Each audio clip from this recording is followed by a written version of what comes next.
Bienvenidos a esta nueva exploración a fondo. Hoy nos metemos de lleno en una historia que la verdad da escalofríos, una de las leyendas más famosas y perturbadoras del folclore de Estados Unidos, la Bruja de Bell.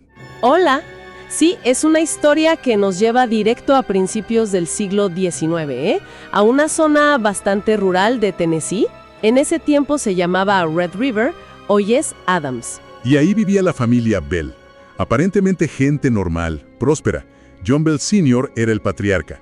Pero bueno, entre 1817 y 1821 más o menos, se vieron metidos en una serie de eventos, pues, inexplicables. Exacto. Y lo que hace este caso tan particular no son solo los ruiditos o las sombras, no. Los relatos hablan de una entidad, casi siempre invisible, pero que podía hablar, interactuar físicamente con ellos. Y que atormentó a la familia. Y bueno, según la leyenda más conocida, hasta le causó la muerte a uno de ellos. A John Bell Sr. Sí, la leyenda dice eso. Para entender todo esto tenemos, varias fuentes, bastante variadas, la verdad. ¿Como cuáles, por ejemplo? Pues mira, está el libro de Martin Ingram de 1894, que es como la base de casi todo. Pero también hay posibles diarios, testimonios que pasaron de boca en boca, algunos artículos de periódicos viejos y, claro, análisis más modernos que intentan, separar la leyenda de los hechos. Claro. Así que esa es nuestra tarea hoy, ¿no? Vamos a sumergirnos en todo esto, tratar de ver qué podría ser un hecho documentado, que es adorno de la leyenda, explorar las teorías que hay. Y entender por qué esta historia sigue fascinando tanto casi 2 siglos después. Exacto. Así que, preparémonos. Vamos a desentrañar este misterio. Bueno, empecemos por ubicar a la familia. John Bell Sr. y su esposa Lucy llegaron a Red River por ahí de 1804. Ajá. Lograron tener una granja bastante grande, Algunas fuentes dicen 300 acres, otras hasta 1000. Y se hicieron respetar en la comunidad.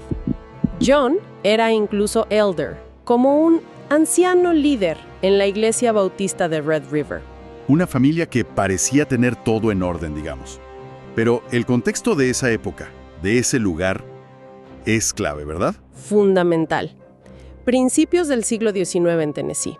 La frontera expandiéndose. Mucho fervor religioso por el llamado Segundo Gran Despertar. La gente creía mucho en lo sobrenatural. Y tensiones sociales también, ¿no? Como la esclavitud. Exacto. Todo eso creaba un ambiente, pues perfecto para que cualquier cosa rara se interpretara como algo espiritual. O demoníaco, claro.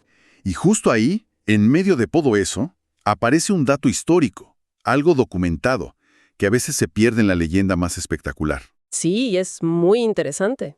Revisando registros de la iglesia y algunos judiciales de la época, parece que el conflicto fuerte de John Bell Sr. no fue directamente con Kate Batts, la supuesta bruja.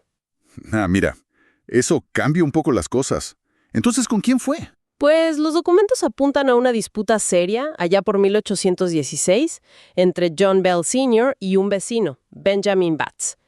Este Benjamin sí era pariente de Kate Batts, quizá su cuñado o algo así. Entiendo. ¿Y sobre qué discutieron? El problema giró en torno a la compraventa de una persona esclavizada. Parece que Bell fue acusado de usura, o sea, de cobrar intereses demasiado altos. Usura.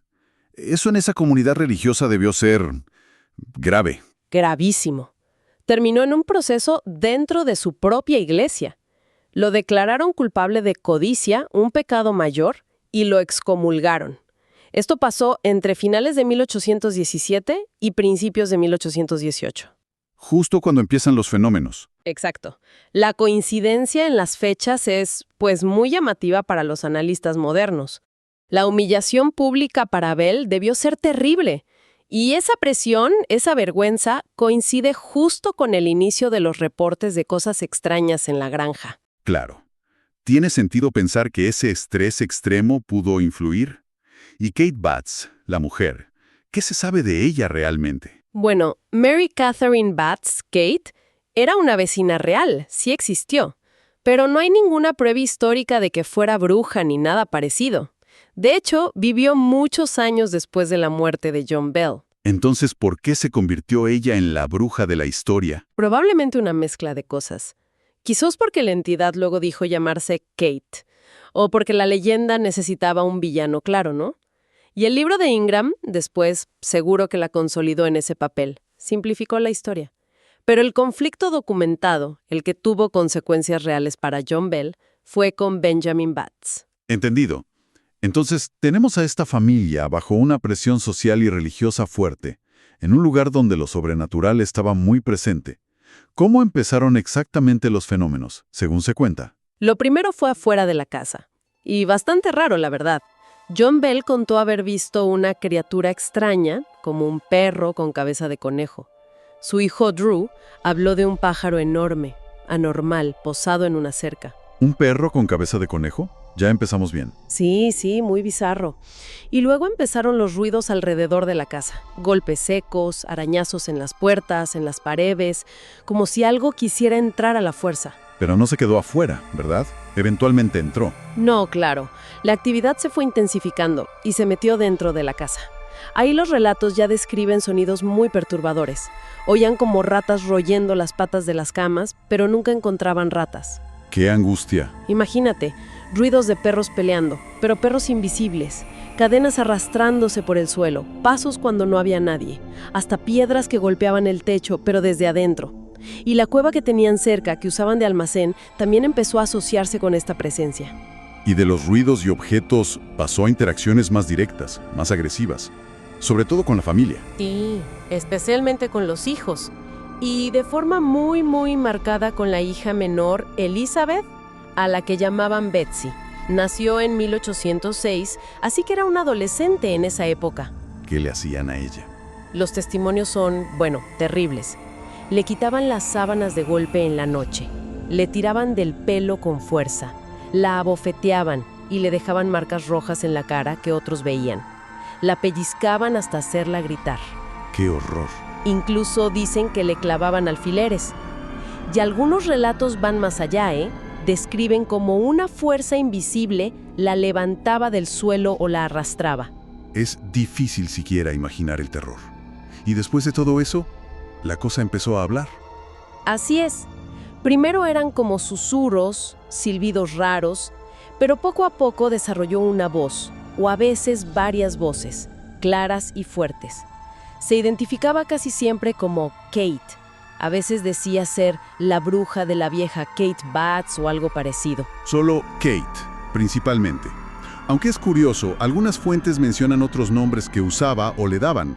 Black Dog, Mathematics, Psychopography, Jerusalem. Una lista bastante extraña. Matemáticas. Eso sí que es raro. ¿Y qué tipo de cosas decía esta, Kate? ¿Era solo insultar y asustar? No, eso es lo más inquietante. Los relatos le atribuyen una inteligencia aguda. Podía citar la Biblia de memoria, pasajes larguísimos, con una precisión increíble. Vaya. Decía saber lo que se estaba predicando en sermones a kilómetros de distancia, en ese mismo momento. Podía imitar voces a la perfección. Hay una anécdota de un visitante inglés muy escéptico al que dejó mudo imitando las voces de sus padres. Increíble. Y sabía cosas de la gente, ¿no? Sí, parecía conocer todos los secretos y chismes del pueblo, y los usaba para avergonzar a la gente, para manipular. Definitivamente no era solo ruido. Había una inteligencia ahí, y bastante maliciosa. Y tenía como favoritos y odiados dentro de la familia. Totalmente. Odiaba profundamente a John Bell Sr. Siempre se refería a él con desprecio. Viejo Jack, le decía. Lo atormentaba sin parar. Pero curiosamente con Lucy Bell, la esposa, era amable. ¿Amable? Sí, se dice que le traía frutas, nueces, la llamaba la mujer más perfecta del mundo. Pero su furia principal, después de John Sr., era contra Betsy. Se metió muchísimo en su noviazgo con un joven llamado Joshua Gardner. Los amenazaba a los dos. ¿Qué personalidad tan definida para hacer algo invisible? ¿Y daba alguna explicación de por qué estaba ahí? ¿De dónde venía? Daba muchas explicaciones, y contradictorias entre sí. A veces decía ser el espíritu de un nativo americano que habían profanado su tumba en la granja. Otras que buscaba un diente que se le había perdido bajo la casa. ¿Un diente? Sí, un diente. Otra vez dijo ser el fantasma de un inmigrante cuidando un tesoro enterrado por ahí. Y claro, siempre volvía la conexión con Kate Batts. Esa multiplicidad de identidades es algo que a veces se ve en casos de poltergeist, ¿sabes? Claro. Bueno, con todo esto pasando, me imagino que la noticia voló por toda la región. Inevitablemente. La granja se volvió un punto de atracción. Iban curiosos, escépticos, queriendo pillar el truco, y gente que de verdad quería ayudar, religiosos incluidos. ¿Y qué hacían? ¿Intentaron algo? Sí, claro. Un amigo de la familia, James Johnston, se quedó varias noches a investigar, y según cuentan, después de vivirlo en carne propia, concluyó que era un espíritu como los de la Biblia. Hubo intentos de exorcismo, rezos, pero parece que no servían de nada o hasta empeoraban las cosas. La entidad se enfurecía más. Y en medio de todo ese caos llega la famosa historia de Andrew Jackson, el que luego fue presidente. Esa es una de las partes más famosas, sí. La popularizó muchísimo el libro de Ingram. Es casi de película. Cuenta que la carreta de Jackson y su gente se paró en seco al llegar a la granja, como si algo invisible la frenara. Ajá. Y que una voz se burló de ellos. Luego, que la entidad atacó a un supuesto cazador de brujas que iba con Jackson, dejándolo herido. Y la frase célebre que le atribuyen a Jackson: «Caballeros, prefiero luchar contra los británicos que contra la bruja de Bell». ¡Qué frase! Suena increíble. Pero, ¿pasó de verdad? ¿Hay pruebas? Ahí está el detalle. La investigación histórica no encuentra nada. No hay cartas de Jackson, ni diarios de sus acompañantes, ni registros oficiales que mencionen esa visita. Sus movimientos en esos años se conocen bastante bien y esto no aparece por ningún lado. O sea que probablemente es parte de la leyenda. Lo más seguro. Pero sea verdad o no, meter a Jackson en la historia fue un golpe de genio para la leyenda. Le dio una credibilidad, una fama a nivel nacional que quizás de otra forma no habría tenido. Claro, le dio mucho peso. Pero bueno, más allá de anécdotas, el punto más oscuro, el clímax trágico, es la muerte de John Bell Sr. Sin duda, eso fue en diciembre de 1820. Él ya llevaba tiempo enfermo, cada vez peor. Tenía unos espasmos en la cara muy fuertes, problemas para hablar, para tragar, como una parálisis en la boca. Y mientras él empeoraba, la entidad se burlaba. Según la familia, Kate se jactaba de ser la causa de su sufrimiento. Y decía abiertamente que lo iba a matar. Y la leyenda dice que lo hizo. Eso es lo que cuenta la versión más extendida. Que John Bell entró como en un coma y murió poco después. Y que entonces la familia, al revisar sus medicinas, encontró un frasquito con un líquido oscuro, desconocido. Ahí está el famoso vial. Exacto. Y en ese momento, supuestamente, la voz de Kate resonó diciendo que ella le había dado una dosis de eso mientras dormía, que era veneno. ¡Qué macabro! Y para rematar, dicen que probaron el líquido con un gato. Le dieron una gota con una pajita, y el gato murió al instante. Increíble. Y ni siquiera después de muerto lo dejaron en paz. El funeral también. También. Se cuenta que durante el funeral, la entidad se hizo oír cantando canciones de borracho, obscenas y soltando carcajadas mientras bajaban el ataúd. Es todo este conjunto de cosas, la enfermedad, las amenazas, el vial, lo del gato, el funeral, lo que hace que algunos digan que es el único caso documentado en Estados Unidos donde se culpa a un fantasma de una muerte. Una historia terrible. ¿Y qué pasó después? Muerto el padre, la entidad se fue. ¿Qué hizo la familia? Bueno, las cosas empezaron a cambiar un poco. En 1821, al año siguiente de la muerte de John, Betsy Bell rompió por fin su compromiso con Joshua Gardner. La familia siempre dijo que fue por la presión constante de Kate. Pobre chica, sí. Y poco después de eso, la entidad anunció que se iba, pero con una advertencia. Volvería en 7 años, en 1828. Y volvió. Hay historias de ese regreso. Según la tradición familiar, sí. Dicen que en 1828 se manifestó de nuevo a Lucy Bell y a 2 de sus hijos, Richard y Joel. Ruidos, voces, parecido a antes. ¿Y qué hicieron? Esta vez parece que siguiendo el consejo del hijo mayor, John Bell Jr., decidieron hacer algo diferente. Optaron por no hacerle caso, ignorarla por completo, no interactuar. ¿Y funcionó? Al parecer sí, la presencia se fue desvaneciendo poco a poco y supuestamente esa vez ya fue para siempre. Aunque bueno, luego salieron otras profecías sobre más regresos, pero esa es otra historia. Es muy interesante ver cómo la historia no solo pasó, sino cómo se contó y se fue armando con el tiempo. No apareció de golpe con el libro de Ingram. Exacto, eso es clave. Ya había versiones circulando mucho antes de 1894. Por ejemplo, hay una anotación en el diario de un capitán John R. Bell, que no era pariente directo, creo, de 1820.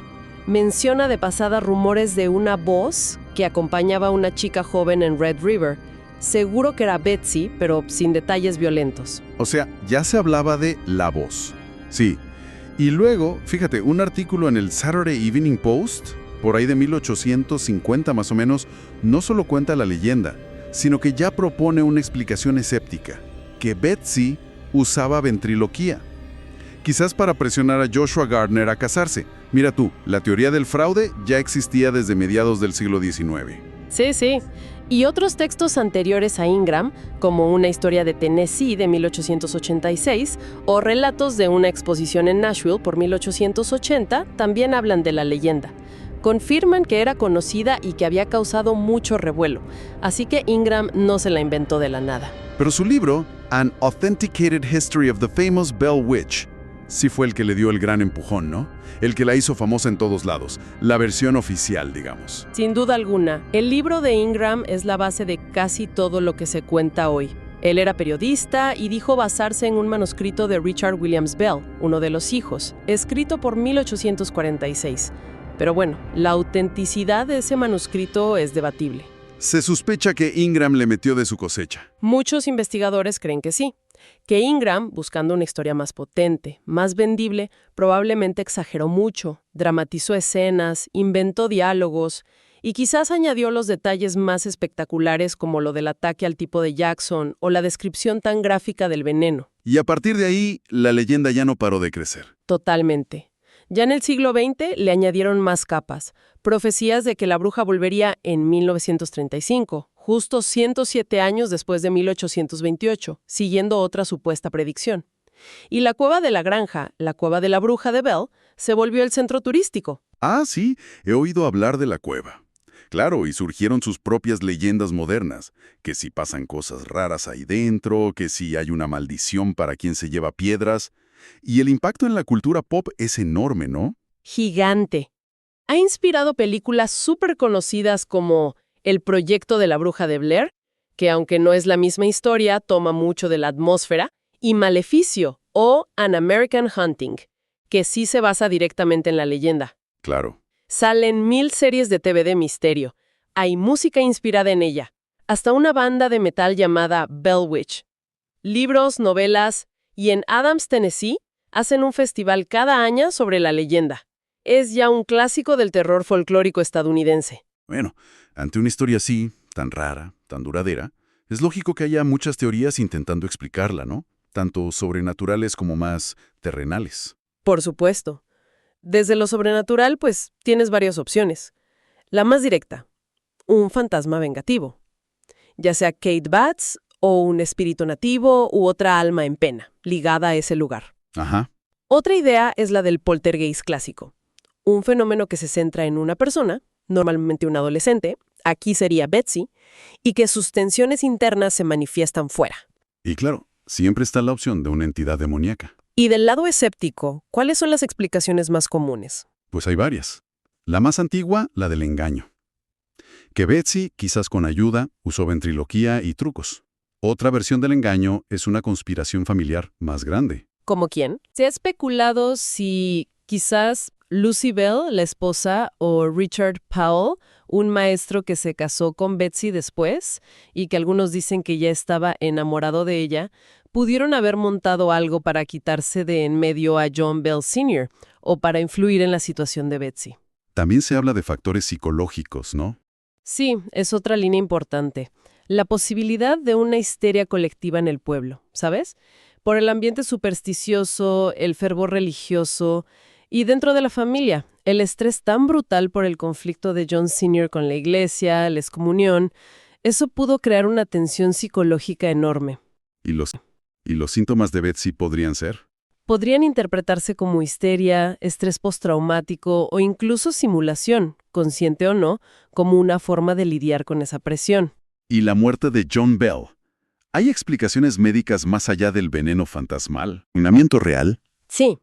El detalle del frasco con líquido oscuro da pie a especular si pudo ser un envenenamiento intencionado, quizás con arsénico, que era relativamente común en esa época en las granjas para plagas. Eso abriría puertas a explicaciones mucho más humanas, aunque igual de oscuras. El problema es que, al final, todo es especulación, porque pruebas contundentes, pocas, ¿no? Ese es el meollo del asunto. No hay evidencia física irrefutable de nada paranormal. No hay grabaciones, no hay objetos. Todo se basa en testimonios orales que pasaron por muchas bocas, relatos escritos años después, como el de Ingram, que no sabemos qué tan objetivo fue. Claro. Y en interpretar registros históricos que se pueden leer de varias formas, el tiempo y cómo recordamos las cosas, hacen casi imposible saber la verdad con certeza. Y quizás esa misma ambigüedad es parte de lo que la hace tan poderosa, tan duradera. Así que, resumiendo, tenemos un conflicto familiar y social, documentado la pelea por el esclavo, la usura, la excomunión de John Bell, que coincide de forma muy sospechosa con el inicio de un montón de fenómenos extraños reportados por mucha gente. Y todo termina con una muerte en circunstancias muy raras, que la leyenda atribuye directamente a una entidad sobrenatural vengativa. Y después de casi 200 años, con investigaciones, libros, películas, teorías de todo tipo, desde demonios hasta fraudes y venenos, el misterio sigue ahí, no hay acuerdo. La línea entre el hecho histórico, el testimonio personal, que seguro está filtrado por el miedo, el tiempo, la forma de contarlo, y el adorno del folclore, sigue siendo súper borrosa. Y fascinante. Lo que nos deja pensando, ¿no? Más allá de si la bruja de Bell existió literalmente o no, ¿qué nos dice sobre nosotros esta leyenda? Su capacidad de sobrevivir, de adaptarse, de seguir resonando tanto tiempo después. Ajá. Quizás su fuerza está en que toca miedos muy profundos, muy universales. El miedo a lo desconocido que se mete en tu casa, el peso de la culpa, de los secretos, la idea de una venganza que va más allá de la muerte. Y las tensiones que hay bajo la superficie, ¿no? En las familias, en las comunidades que parecen tranquilas. Exacto. ¿Qué ecos de nuestros propios miedos, de nuestras ansiedades de hoy, podemos encontrar en esta historia tan vieja y oscura de la frontera de Tennessee? Una pregunta para reflexionar. Sin duda. Gracias por acompañarnos en esta inmersión en la leyenda tan compleja y persistente de la bruja de Bell. Hasta la próxima exploración.